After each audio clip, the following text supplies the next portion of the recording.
Salam dear listeners and welcome once again to Radio Sai Vintage Bhajan Classroom.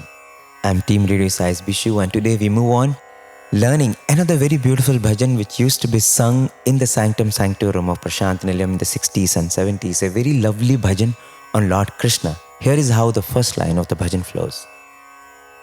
Giridhar mere Gopala.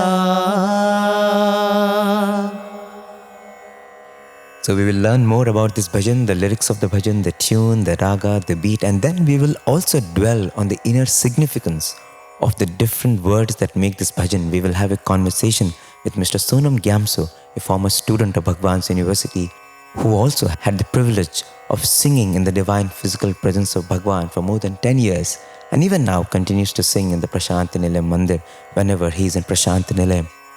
He will share his insights about what this bhajan conveys to us. So let's get started with the lyrics. Giridhar mere Gopala, Radhe Gopala, Sai Gopala, Nanda Kishora, Makhan Chora, Yashoda Bala, Gopala, Radhe Gopala, Sai Gopala. Now that we are familiar with the lyrics, here is how this bhajan should be sung. Brother Srinivasulu, along with Brother Anirudh, will now give us a slow demonstration of the tune of the bhajan. Please pay attention and sing along. This bhajan is being sung in the scale C sharp Pancham. Giridhar mere Gopala, Giridhar mere Gopala, Giridhar mere Gopala, Giridhar mere Gopala, Radhe Gopala, Sai Gopala, Radhe Gopala, Sai Gopala, Radhe Gopala, Sai Gopala, Radhe Gopala, Sai Gopala, Nanda Kishora, Makhan Chora, Nanda Kishora, Makhan Chora, Nanda Kishora, Makhan Chora, Nanda Kishora, Makhan Chora, Yashoda Bala, Gopala, Yashoda Bala, Gopala, Yashoda Bala, Gopala, Yashoda Bala, Gopala, Radhe Gopala, Sai Gopala, Radhe Gopala, Sai Gopala, Radhe Gopala, Sai Gopala, Radhe Gopala Sai Gopala Giridhar मेरे Gopala.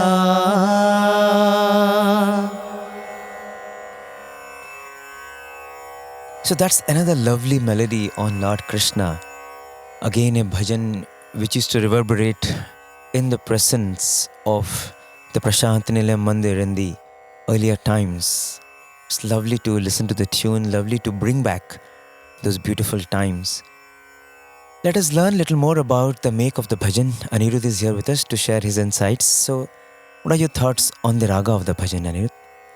Sairam Vishu. Sairam. This wonderful vintage bhajan is based on rag Gauri Manohari in the Carnatic classical music, and in the Hindustani classical music it is called as Patdeep. And it's a beautiful raga with all the 7 notes. Sa re Shudri, Ga Komal Ga, Ma Pa Dha Shuddha Dha, Ni Shuddhni Sa. So from Shankarabharanam, that is Bilawal, if you take, only the Ga is Komal. If you change the Ga from Shuddha to Komal, it becomes Patdeep or Gauri Manohari. Sa re ga ma pa dha ni sa, sa ni da pa ma ga re sa. I think that makes a lot of difference, isn't it? That Komal Ga is what adds so much beauty to the bhajan. Yes. And also the Shuddha Dha, like Sa re ga ma pa dha.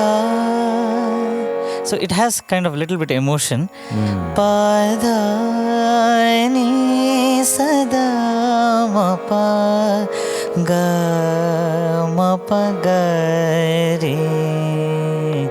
Sa re ga ma pa dha ni sa ni za re ga re ni sa da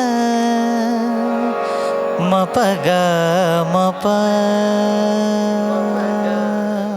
I think each note plays its role in adding its own beauty to the raga. Pa da ni sa re ga re sa ni sa da pa ma pa ga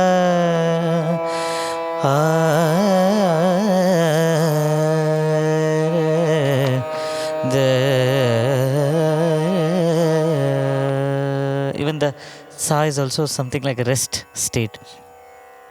So all the notes are important, and it's a very soulful raga, and it has a bit of emotion because of, as you said, the Komal Ga, and as I was showing, that Dha. And it's so beautiful that we incorporate this emotion in the bhajans, in our Sai bhajans, and we have many bhajans like Gauri Manohar He Nataraja, which has the raga name itself in the first line, Gauri Manohari. And Shambhu Kumara Gauri Tanaya Gajanana Sadaya Jaya Jaya Krishna Mukunda Govinda Giridhara Murali Mohana Narayana Ram Ram Jaya Raja Ram Ram Ram Jaya Sita Ram. So you'd have observed the similarity in all these bhajans, and wonderful raga, Gauri Manohari. One interesting thought that comes to me is, as you mentioned, the bhajan Gauri Manohara, the raga is there, the mention of the raga is there in the bhajan itself. Yes. I thought there are a few bhajans like that, isn't it? Like Mohana Raghurama. Yes. That is in Mohanam. Yes, Mohana Raghurama is in Mohanam. And you have Shri Rama Charanam Shri Ram Bhopala Chodamani. It's in Bhopalam. Bhopal.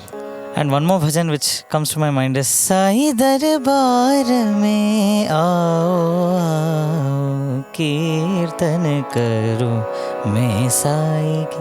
So it's a beautiful darbari bhajan. So Sai darbar. Maybe this is one interesting exercise that keen students of music and lover of Sai bhajans can Yes, do. yes. And I remember they included this exercise as part of the Bhajan Antakshari during the summer course which happened recently in the Purnachandra Auditorium.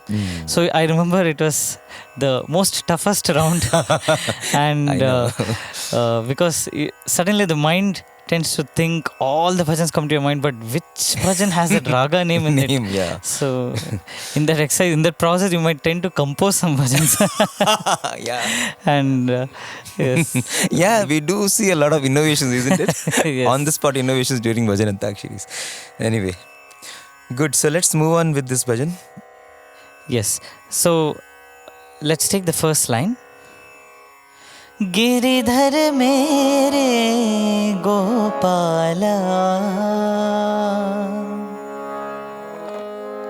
निनि सरि सा नि the प म प ग म प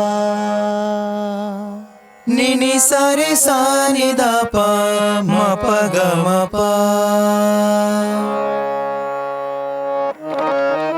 Radhe Gopala Sai Gopala. Here it's important to note that the starting note of Gopala is the komal ni sa, whereas in the raga we had the shuddha ni. So it's a minor deviation, but it adds its own beauty and charm to the whole composition. Radhe Gopala Sai Gopala. Ga ga ga ga ma ga ma pa ma ga re ni sa sa. Ga ga ga ga ma ga ma pa ma ga re ni sa sa. Nanda Kishora Makhan Chora. This line sounds a bit like one more raga called Abhiri or Bhimpalas, because the way the notes go is little similar to that raga. Pa pa pa ma pa ga ma pa pa ni ni sa. Pa pa pa ma pa ga ma pa pa ni ni sa.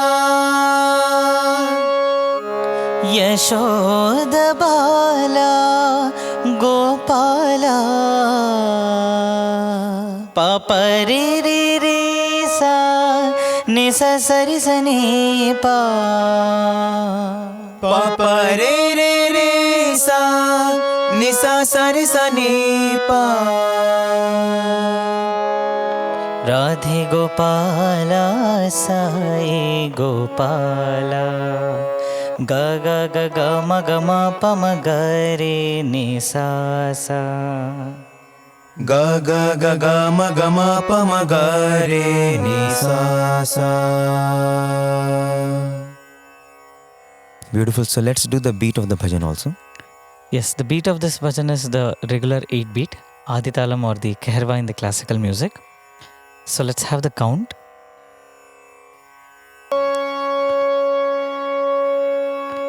1, 2, 3, 4.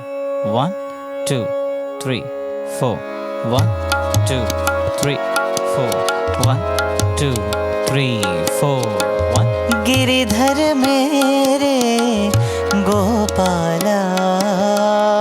Giridhar mere Gopala. Radhe Gopala Sai Gopala. Radhe Gopala Sai Gopala. Radhe Gopala Sai Gopala. Radhe Gopala Sai Gopala.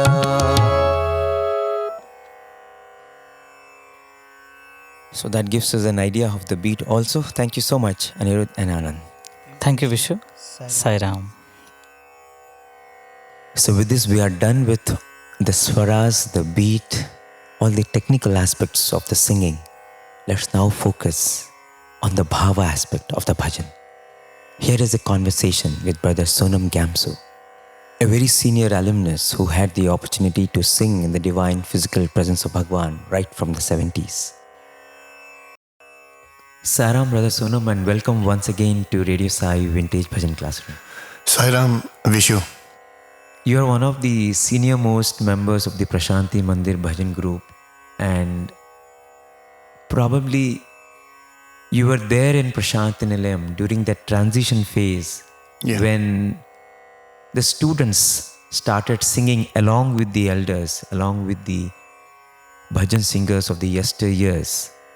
So you were probably witness to that phase where you had the bhajan greats like Iradi sir and Mohan Rao sir and Raja Reddy sir who were the bedrock of Prasanthi Mandir bhajan singing when it all started in the early years in the 60s and 70s, and they continued the bhajan movement for so many years till the students came with the coming of the Prasanthi Nilayam campus in the late 70s and early 80s.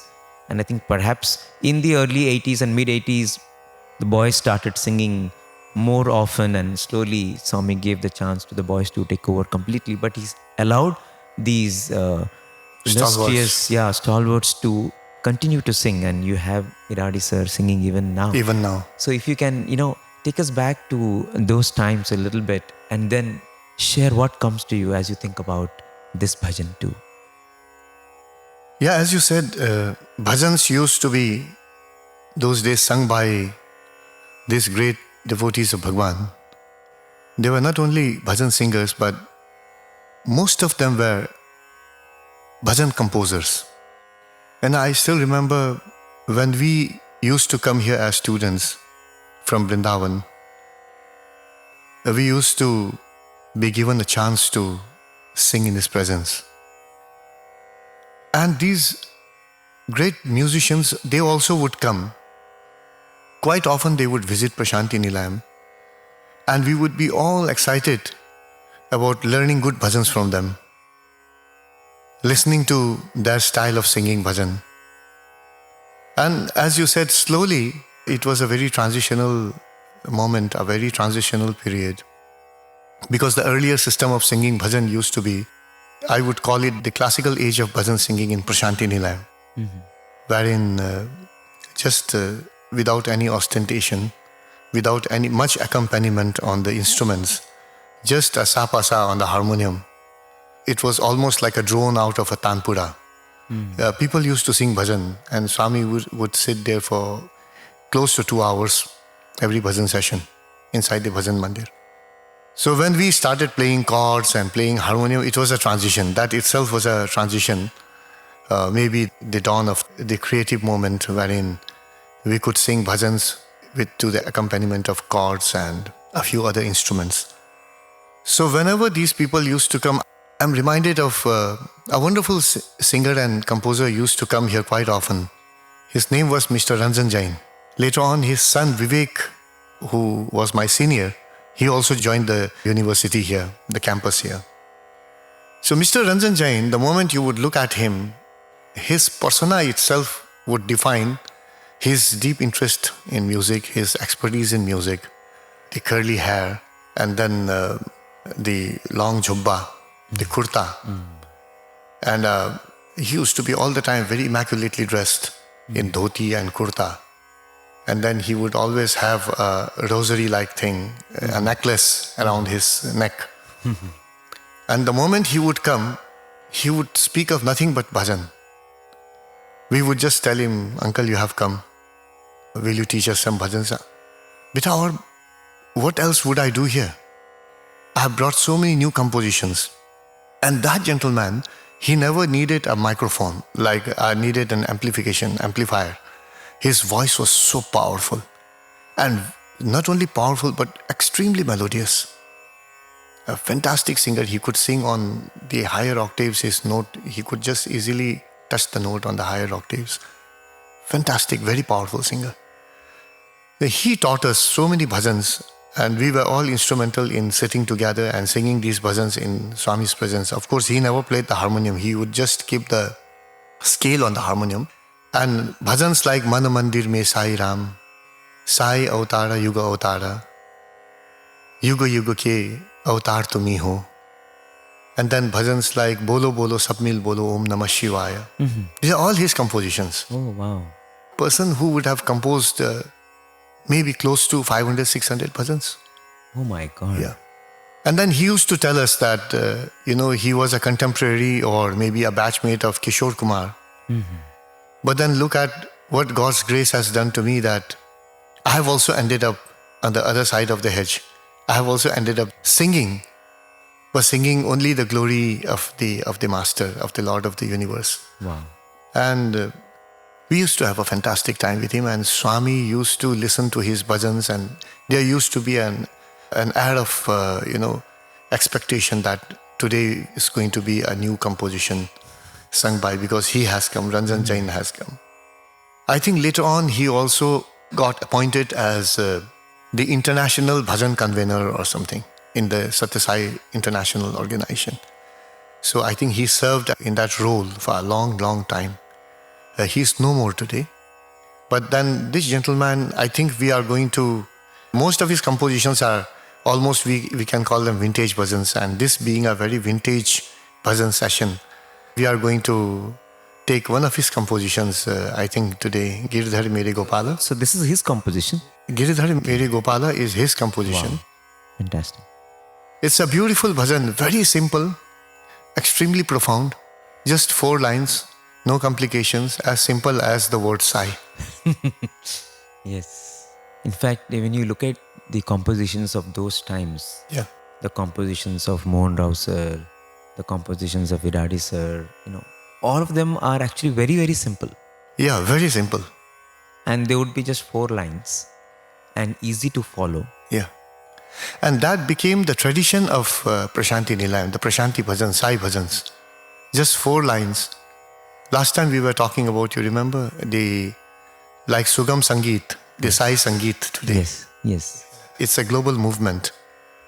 And we are a part of that global movement, and we have inherited these beautiful bhajans, and these bhajans are the bedrock of this movement. This is how they set the stage, the system, the tradition. Yes. 4 lines, and wrapped between these 4 lines are the entire essence of a melodic pattern, a raga. And also very deeply embedded spiritual truths and spiritual experiences, because as you said, they were not only great singers but also great composers, but I would add that they were also great sadhakas. No doubt about it. And that is the reason why, whatever came out of them pleased the Lord instantly. Yeah. And whatever came out of them was instant poetry. Yes. It was a very beautiful flow of poetry. Like this word itself, Giridhar Mere Gopala, Sai Gopala, Radhe Gopala. Because I was speaking to Mrs. Josna Reddy, the wife of Mr. Raja Reddy, and she was saying how Swami was very particular that there should be no exhibitionism in bhajans. No ostentation. No ostentation at all. Yeah. In fact, Swami one day in the bhajan hall told us very, very clearly that when you sing a bhajan, are you trying to prove anything there? You don't even need to prove that you are singing, you are a devotee and you are singing the glory of God. It's a spontaneous flow. Yes. Nothing to prove. It is just the state of being. And if that doesn't happen, if you're trying to prove your prowess as a singer, or if you're trying to even think that you are sitting there and singing, then the bhajan becomes just a song. It's no more an offering to the Lord of the universe. As Swami says that, whatever I do, it is not pradarshan, it is nidarshan. It is only Nidarshan. evidence. Exactly. Evidence of what I am. Yeah. Similarly, I think our bhajan singing also should never be a pradarshan. Yeah. But it should just be a samarpan Samarpan. Exactly. of our devotion. Ours is Samarpan. His is nidarshan. His is nidarshan. Because that is the evidence of who he He is. already is. So our evidence of what we are is only our samarpan. In fact, one day one of our boys these are some of the most beautiful, heart-touching sessions. One of our boys was singing, Tu hi Allah, Tu hi Yeshu, Tu hi Buddha, Tu hi Nanak. And then much after the bhajan, Swami caught him there on the veranda outside. And then Swami told him, so you are giving me so many certificates. You're calling me, you are this, you are this, you are this, you are this. You are Allah, you are Vishnu. Have you ever asked yourself who you are? Oh, Swami asked him. That is more important when you sing a bhajan than saying you are Allah, you are Eshu, because all that you don't know. yes. All that you need to know is who you are. And that is the purpose of bhajan. Swami said. Wow. Very enlightening moments. In fact, she was saying, Mrs. Josna Reddy, that two things which Raja Reddy sir used to always reiterate, which will always ensure that you experience that endearing relationship with Bhagawan, Yeah. is you should avoid at all costs ahamkara and asatya. Yeah. Beautiful. So he used to always say that Swami is averse. Yeah. He will run away from you. You should not have ahamkara and you should not do anything that is asatya. Yeah. And be sincere, be simple, and he will love you. If she was telling, if I have to sum up everything that Raja Reddy sir has told me and So about beautiful. how to progress on the spiritual path, how to become near and dear to Bhagavan, how to experience proximity. These are the only two things. If you want to love Swami and if you want that Swami should love you dearly, don't have ahankara. There should be nothing asatya in you. Be simple and sincere. And I think some of these compositions are so powerful. Yeah. It's because of, I feel, the sadhana that these sadhakas were incessantly engaged in. And I think that is what endeared them to Swami so much. No doubt. No doubt. Coming from a sage like Raja Reddy. Yes. Wonderful. Really. And when you think about this bhajan, Giridhar mere Gopala, I mean, Giridhara means the one who lifted that The mountain. mountain. The hill. And it is so easy for us to relate to this, isn't it? Because all the time, Swami in his little finger is lifting all the burdens of our heart. Most of the times we don't even know Yeah. what he's doing for us. How many times he would show his little hand Yes. and say that I hold the entire universe in this hand. There is nothing that this hand cannot do. Yes. But then Swami would say that I refrain from doing all that because I am not here to exhibit my divine powers. I am here only to transform you and make you understand that you are divine. In fact, I think through these compositions that Bhagavan gave them, Swami actually just lifted their beings. They doubt. were in No such doubt. elevated states. Because like Mr. Raja Reddy, who always loved to be in meditation. Because I remember when we had called him for an interview also, he used to say that, you know what, I have become an incorrigible introvert. That's the only thing he used to say. And he says, the only thing I like is just to be in the waves of bliss. That's the only phrase that would come to his mind. Waves of bliss. And he used to spend 4 or 5 sessions every day only in meditation. And Mrs. Josna Reddy was saying, I used to ask him, what do you do in meditation? You spend so much time. And he said, how to tell you? I can't tell you. It is only bliss. You cannot express it. It is bliss. That's all I can tell. It is bliss. That's all. What I think is, it was because of such purity in their beings that Swami loved to listen to them. No doubt. And these compositions have become timeless. Absolutely. Because I have seen Raja Reddy in meditation in his house. I think we shared this last time. I went to his house and his wife, Bhabiji, asked me to wait there outside. So I waited in the living room for quite some time, almost after 2 hours. It was late in the evening. The man wouldn't come at all. And there was nobody except me sitting there in the living room. So I just went to see what he was doing. So on the other side of the living room, facing the seaside, they lived on the 13th floor in Mumbai, in their house, and their house faces the sea. And the sun was setting in the evening. And there was a small cove-like thing, that he had made there. There was a small place where he had kept a deer skin and he was seated on top of that. And then he was in deep meditation. His face was aglow in the evening.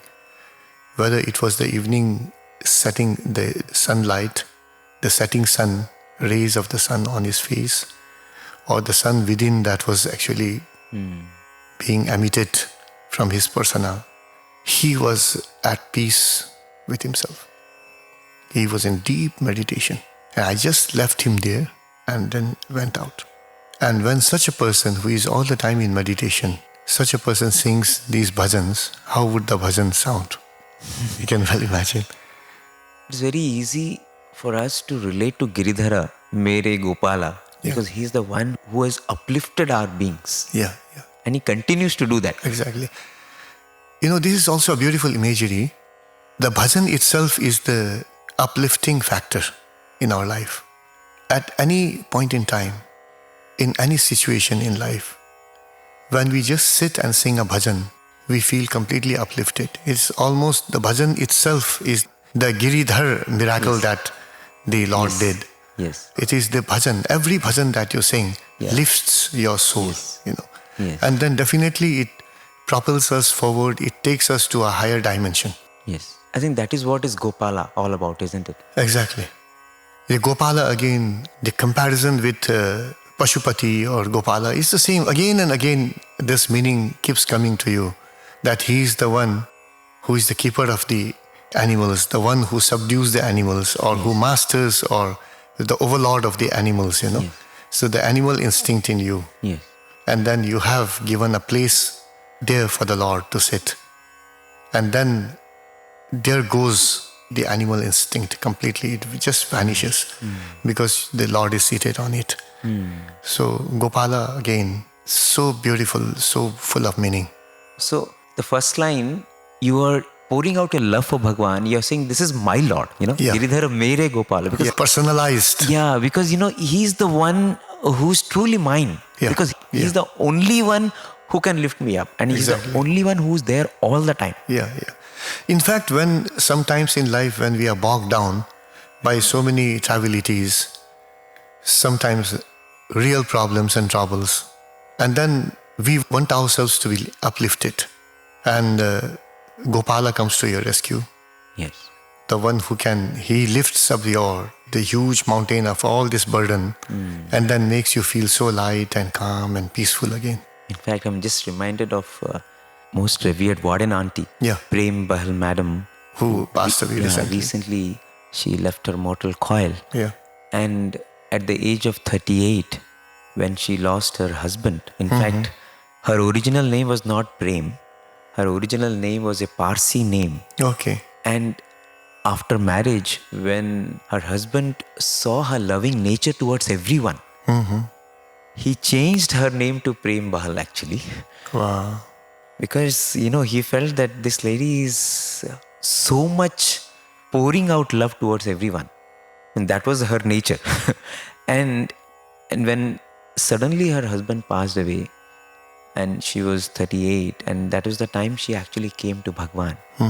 And when you mentioned how he lifts all our burden, Yeah. I felt, that was a great moment of tragedy, too much for her to, Bear. at that point in time, bear. Yeah. But at that time, Bhagawan came into her life, and that changed her completely. Yeah. She became a pillar of the Sathya Sai education movement. Absolutely. I mean, mothering 38 batches of students, generations of students. Yeah. The generations of students who came to her funeral and letters pouring out from everywhere throughout the world. Yes. How many lives she could touch. Such a devotee, what can she say? Giridhar Mere, you are mine. Yeah. You are the only one who is mine. That is the only thought. I think every devotee will relate to it, isn't it? In The all most our redeeming, lives, yeah. we have our own tragedies, we have our own really trying moments. And we know that if there is anyone who was there when all the chips were down, Exactly. it was only him. Exactly. A very deep connotation of Giridhar. Yes. It's not only a mountain that he lifts, but then he lifts your soul, your spirit, Yes. and then makes you completely, he liberates you. Yes. Yeah. Beautiful. Giridhar Mere Gopala. And then we come to the next line. Yeah. Radhe Gopala, Sai Gopala. Yeah, this word Radhe intrigues me a lot. Radhe comes from Radha. Yes. the most ardent devotee of Krishna, to the extent that Krishna cannot be mentioned without mentioning Radha. Yes. But then the deity and devotee become so well assimilated, so beautifully blended together that, the deity, the God himself, yearns to earn the name or get the name of the devotee. So Radhe, he becomes Radhe from Radha. Yeah. Krishna loves to be called as Radhe. Yeah, he loves to be called As Radhe. Radhe. Yeah. That is the most beautiful part, isn't it? Yeah, yeah. Most of the time, if my name is Bishu, I want Sai Bishu. You Yeah. say Sonam, you want Sai Sonam. Sai Sonam. We want Sai to be attached to our names. But imagine Swami saying that I want to be called Vishu. Yeah, it's like that. Krishna is telling, no, it's fine if you're calling me as Krishna, but call me Radhe, I love it more. Yeah. That is the level to which, as Swami says, the power of love is greater than the object of love. No doubt about it. Yeah. The Ramanama and Rama Prema is more powerful than Rama himself. Exactly. And these are anecdotes, the life of Hanuman, the life of Radha. Yeah, when God is no different from his devotee. Yes. Just one and the same. Yes. Wow. And no wonder, whenever Bhagawan talked about love, divine love, how to love, Radha would just come as the example. Radhe Gopala, Sai Gopala. And then we move on. Nanda Kishora, Makhan Chora. The son of Nanda, if you look at it, if you think of it directly, the literal meaning is the son of Nanda, who fostered him. Nanda Yashoda. But I like to think that he is the son of Ananda. Son of Ananda. Yeah. He is Ananda and he is the son of Ananda. Yeah. Because he is born out of our Ananda. Yeah. He is born out of our Ananda. Yeah. He is Ananda and he is born out of our Ananda. No doubt. So Nanda Kishora, such a beautiful concept. And Kishora, he is eternally young. Eternally young. That happiness of the Lord is eternal. Yeah. Makhan Chora, I think that's a very, very beautiful connotation, the way Bhagawan has to mention. Only Swami has given such a graphic description of Makhan, the esoteric meaning of Makhan. Yes. It's not that he was going into everybody's house and then stealing butter. But then the butter, what Swami says so beautifully. Yes. It's the butter of your devotion. Yes. Because it's the heart, the pure heart. The butter is all the time there in the milk. Yes. But unless it undergoes the churning process, first it has to be curdled. Then you have to churn it. And then comes the butter. Because the Gopikas had churned their hearts so much. So much. So butter was all the time there. All the time there. But once the butter emerges out of the milk, it's no more the milk. Yes. Because all the residual waters are just thrown away. Yeah. And it's the pure butter of devotion that the Lord cherishes to eat, to partake of. If every bhajan that we sing become a butter, Yeah. If during the bhajan, if that much churning happens, that, what we offer is only the end result of the churning of our heart, which becomes like butter. Every bhajan session would be Amrita Pravah. Yes. Yeah, still it happens when we sing bhajan. Yes. Wherever, throughout the world, when people sing bhajan, there is an incessant flow of nectar. Yes. There's no doubt about it. But this flow, this butter that we are talking about, this Makhan Chora, the one who steals the butter of our devotion and then finds santripti in doing that. Yes. Yes. And there is such a beautiful connotation, on dualistic notes, Yes. that the one who comes and steals Yes. the butter. So we are still given the prerogative to churn ourselves and then bring out the butter of devotion. So the other interesting thing is, he steals it. It is like, if the butter is there, he's so eager. He wants to come and take it, Yeah. It's just that you have to do the churning process. So he's not a stealer of milk here. He's a stealer only of butter. Exactly. And then he goes on to tell us the qualities of the butter. How the butter is so soft. Yeah. How it is white, so pure. He keeps telling us. And how it melts. Yes. With little warmth. Yeah. Little bit of warmth. Yes. And little bit of kindness, little bit of compassion. the butter melts immediately. So his heart is like the butter Yeah. because he partakes of the butter of devotion all the time. And Yashoda, Bala, Gopala, again you can go on talking about how Bhagawan used to so beautifully recall Mother Subama whenever Karnam Subama. Karnam Subama, when he used to talk about Yashoda, how Karnam Subama used to go into the hills and bushes of Puttaparthi and look for Bhagawan, carrying the breakfast, carrying those idli, carrying those dosas and searching for Bhagawan, spend the whole morning because sometimes Swami would be just gone, no one knows where. And that was the pining love she Motherly had. love. Motherly love she had. I mean, and no wonder, he loves to be called as Yashoda Bala. What a beautiful comparison. That Vatsalyata Yes. that she felt for Swami. Wow.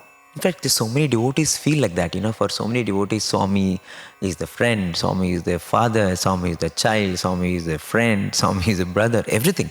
Yeah. He is whatever you relate to him. Very No, strong. I remember one lady who elderly lady, she used to live in the Ganesha shed, Radha Amma. She came from one of the Himalayan villages, I think from Bhaksu. Okay. And that lady, every day she used to eat one meal in a day, and that after offering arati to Swami. Just think of it. She is not offering arati to Swami directly inside the ashram, but she would be all the time fasting, all the time thinking of Swami.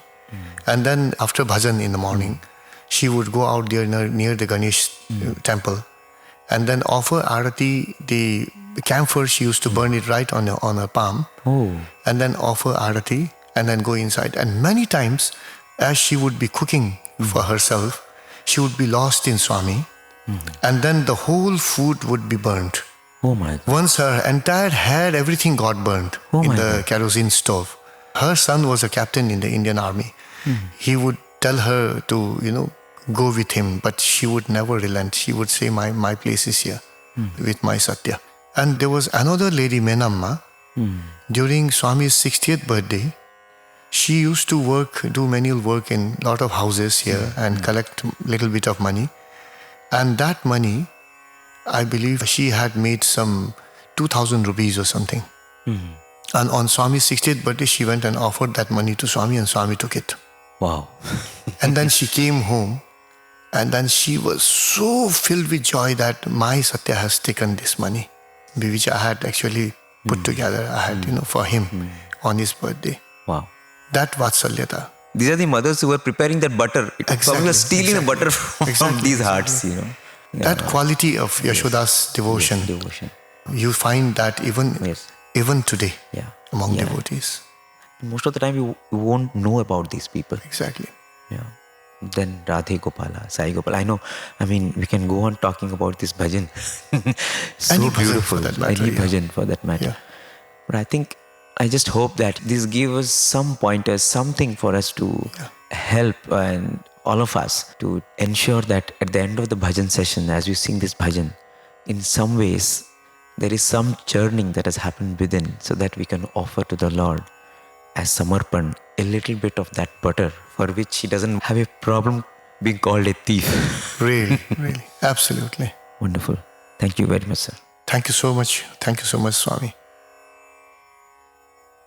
So that was Brother Sonam Gyamso from Sikkim, a senior member of the Prasanthi Mandir Bhajan group, and someone who is very passionate about Sai Bhajans and the growth and the propagation of the Sai Bhajan movement. With that, we come to the final leg of this classroom. We will now listen to the Prasanthi Mandir version of this bhajan.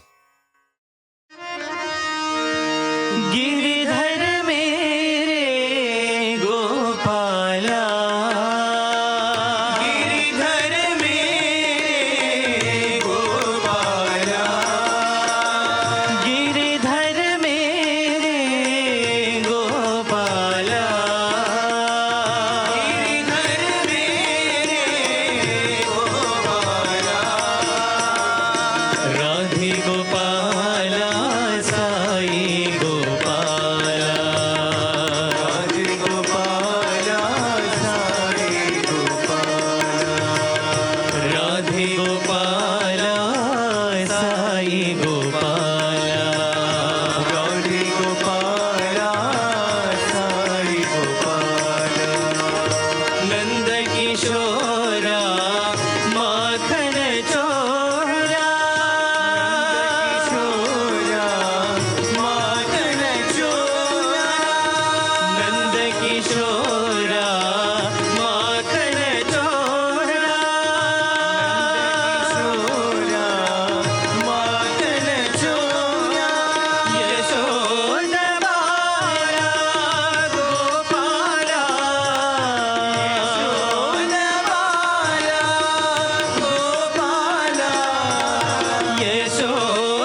brings us to the end of the current episode of Radio Sai Vintage Bhajan Classroom. If you have any queries or comments, as always, you can write to listener@radiosai.org. With heart full of gratitude, we offer this endeavor at the lotus feet of our most beautiful, beloved Bhagawan.